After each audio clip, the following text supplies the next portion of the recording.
Sir, ये Hyderabad house के अंदर की तस्वीरें भी आ गई हैं। इन तस्वीरों को भी दिखा दें, दर्शकों तक पहुंचा दें कि दोनों ही नेता अब बैठ चुके हैं। ये औपचारिक जो बातचीतें हैं जिसका हम लगातार जिक्र कर रहे हैं कि काफी क्षेत्रों में बड़ा महत्वपूर्ण आज फैसले लिए जा सकते हैं। डिफेंस क्षेत्र की तो लगातार बात कर रहे हैं क्योंकि इस क्षेत्र में रूस हमेशा भारत के साथ रहा है, भारत का सहयोग करता रहा है। लेकिन जब हम पीपल टू पीपल कनेक्ट की बात कर रहे हैं, हम लेबर मोबिलिटी एग्रीमेंट की बात कर रहे हैं, हम ट्रेड डेफिसिट की बात कर रहे हैं, तो बड़ा महत्वपूर्ण है कि आज ये दोनों ही नेता क्या बात करते हैं। संदीप जी, देखिए, मुस्कुराहट है इसका मतलब मैं हमेशा कहा कि ऐसे दौर में बहुत ही उदार ढंग से, लिबरल माइंड से हम आगे बढ़ते हैं।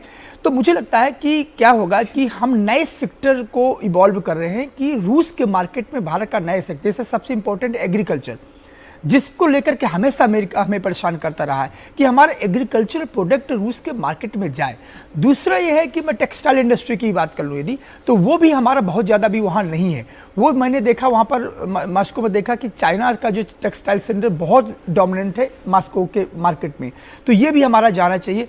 तीसरा है कि जो फार्मा है इसको और अधिक एग्रेसिव तरीके से मार्केट में वहां पहुंचना चाहिए। सर, एक तरह से एक समझ में आ गया कि आप देखिए कि भाई अमेरिका ने जिस तरह से टैरिफ लगा के बुली करने की कोशिश की, दबाव बनाने की कोशिश की लगातार कि रूस से तेल मत खरीदो, और एक के बाद एक टैरिफ इंपोज किए।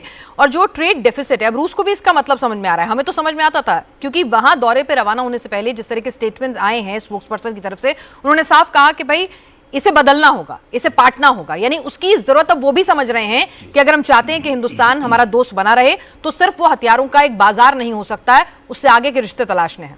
यही तो हम कह रहे हैं कि देखिए, अमेरिका रूस का यदि हम कंपेयर करें, दो बड़ी इंपॉर्टेंट बातें हैं। जो चीज़ हमारे साथ अमेरिका में हमारे साथ क्या है कि हम एक्सपोर्ट ज़्यादा करते हैं, इसीलिए अमेरिका ने वेपनाइज किया उस चीज़ को।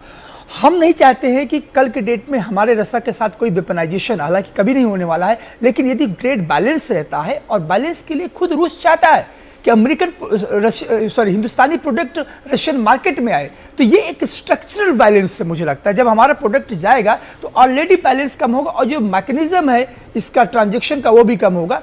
मुझे लगता है जैसे भी दत्ता सर बता रहे थे, बहुत इंपॉर्टेंट बात है कि जितना प्रोडक्ट हमारा कमोडिटी वहाँ के मार्केट में जाएगा तो ऑलरेडी हमारा जो रूपी रूबल का जो इशू है वो कम होगा। सर, दोनों ही नेता इस वक्त बातचीत कर रहे हैं, अगर वो हिस्सा हम सुन सकें दोनों के बीच में जो बातचीत इस वक्त हो रही है, जिस तरीके की बॉडी लैंग्वेज है, लगातार पुतिन मुस्कुरा रहे हैं, एक बार सुन लेते हैं।